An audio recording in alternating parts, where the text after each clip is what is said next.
Hello, everyone, and welcome to Beauty Beyond the Ashes podcast, where we talk all things forgiveness, restoration, freedom, healing, and wholeness so that we can walk in God's purpose and calling for our lives with courage and boldness.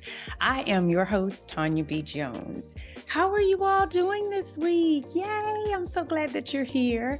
I am doing well. I am doing phenomenally well. God is blessing. God is doing some amazing things. I tell people all the time that He just has me in awe of His grace and His mercy and His favor. I mean, my life. Whew, I could do this all day. I could talk about God, my Father, all day. So, yes, things are going well. Things are going very well. Things are happening, and I cannot wait to share those things with you. So that will be coming soon. Listen, I need you guys to do me a favor. If you are listening on YouTube, I'm asking that you would subscribe to the channel. If you are listening on your platform, please save the podcast. I'm asking that if you have a moment to spare, would you rate and review the podcast? That's how it gets out to people. That's how our audience grows. And I would appreciate it if you would take the time to do that for me. And I want to say thank you in advance. Okay. Thank you. Listen. So today's podcast is going to be on a subject that isn't always easy to embrace. We don't always want to deal with this little subject, but it is something that we must do in order to heal. And that is, we must embrace truth. That's right. We're going to be talking about truth today. So, the reason why this came to me is because I was having a conversation with someone who I'm coaching, and I told them that it is required to face and embrace the truth in order to heal. There's no other way. Truth brings the healing. Truth brings our souls to where they need to be. Truth is like the impetus to healing. You can't embrace healing unless you embrace truth. You have to face it. And once you face it, once you embrace it, the healing can begin. And let me tell you, I'm going to remind you all of my definition of healing.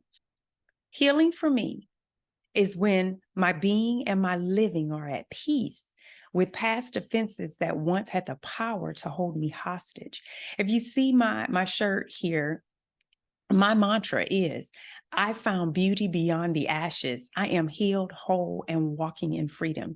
And one of the things that I did was I embraced the truth of my story. I embraced the truth of my past.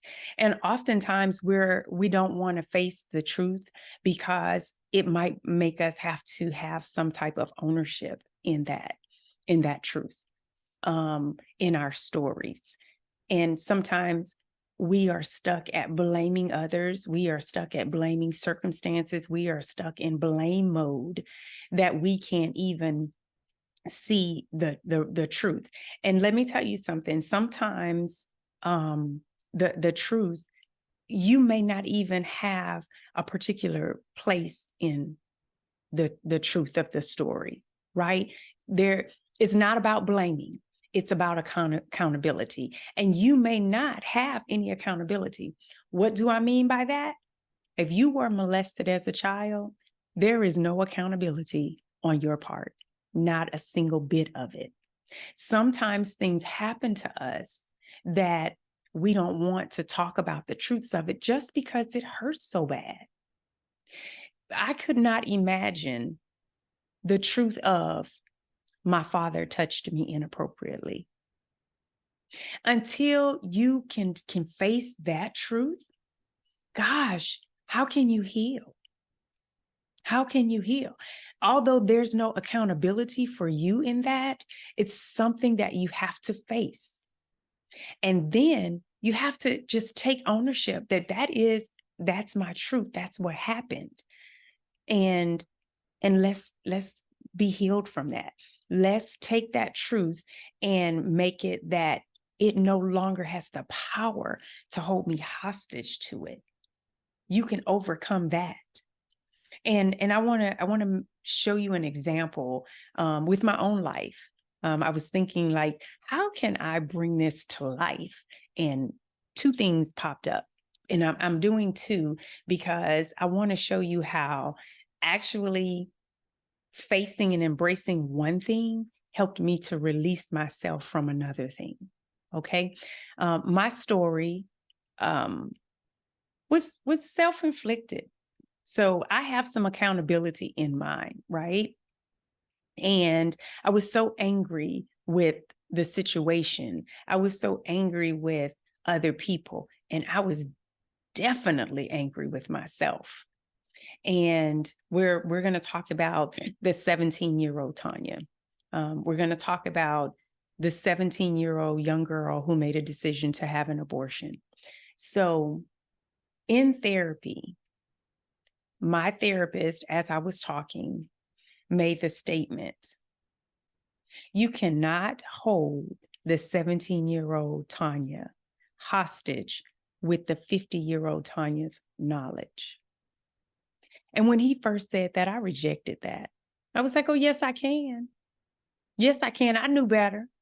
I just had no compassion for me at that time. But once I started writing things out and I was able to purge the feelings of my heart to give language to what I was feeling on the inside, I realized that I was angry at 17-year-old Tonya for the decision that she made. I had no compassion for her. I had no willingness to look at her circumstances. But when I did, I was able to say to the 17-year-old Tonya, I'm sorry that you felt you had to make that decision. I'm sorry that you found yourself in circumstances that made you have to make a very adult decision. I'm sorry that you felt that you were too alone to make a better decision. I'm sorry about the turmoil that was your life at that time. And I was able to say to the 17-year-old Tonya, regardless of the decision that you made, I still love you. Regardless of the decision that you made, I'm still proud of you. I had to take that truth of I was 17 years old and I did the best I could with what I had. Right or wrong, that is the truth. I did the best I could in the situation that I was in with the knowledge that I had. I cannot continue to use that to beat myself up. So once I faced that truth, I was able to embrace myself and say, you know, this is my story. I am forgiven. I accept that forgiveness and I am still loved. I am still adored. I am still admired.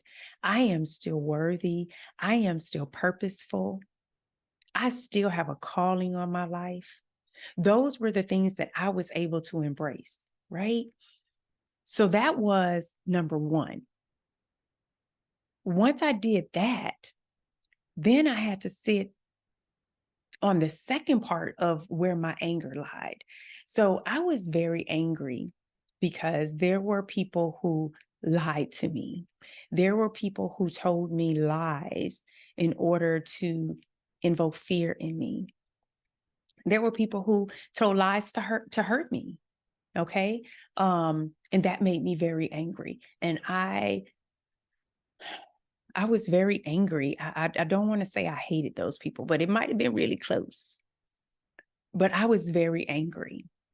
But once I figured out that I couldn't hold 17-year-old Tonya hostage, I was able, this was a lot of work. It wasn't easy. I had to then say, you can't hold them hostage either, because they were doing what 17 and 18-year-olds do. You cannot be angry with them for doing what they knew to do in the circumstances with the information that they had. You cannot be angry with them for their participation in your decision. If you forgive yourself, you have to forgive them too. That took me a long way. That took me a long way. And I will tell you, did I give you all my definition? Yes, I did. My definition of healing. That is the part where that past offense had the power to hold me hostage. Always, always. Immediate anger, hearing their names, seeing them, hearing anything about them. I would immediately, there was a surge of feelings that I would have. That's called the power to hold me hostage. I had to let that go too. I had to let that go too. And it wasn't easy. It was a lot of work. It was a lot of journaling. It was a lot of honesty. It was a lot of truth that I had to face. Truth that I didn't want to. Truth that I didn't, matter of fact, truth that I didn't even know. Truths that I did not know for myself because I was so engulfed in anger. I was so engulfed in bitterness and just, and if you all know my story, you know that wasn't all that I did. That was the beginning of my decisions. And if you don't know my story, I do have an episode that tells my entire story. And then that was the point at which I was beginning to embrace the truth of my story and being able to actually tell it all, you know. So I ask that you would go back and listen to that if you haven't.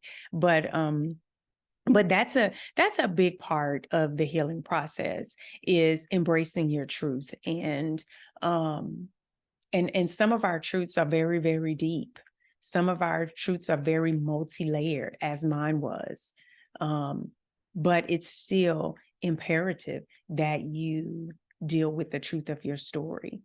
And one of the big truths is facing the fact that you're not telling the truth.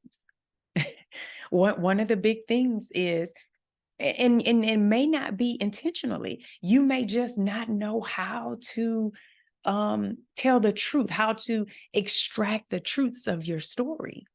Someone led me through that. Someone had to guide me through understanding my own truth as I told my story, because I couldn't.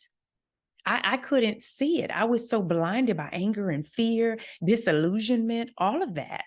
So in order to embrace where I was, I had, in the moment at the age of 50, in order to embrace that moment, I had to go back. I had to go back to the 17-year-old Tonya, where it all began. And some of us are running so far from that point. Some of us have buried that point so deeply. We don't even know the truth because it's buried so deeply. But in order to heal, in order to release the power of those offenses that they have on you, to unshackle from the shame, unshackle from the regret, unshackle from the guilt, you have to go back and face that truth. And that's something that I help people do. That's what I've been called to do.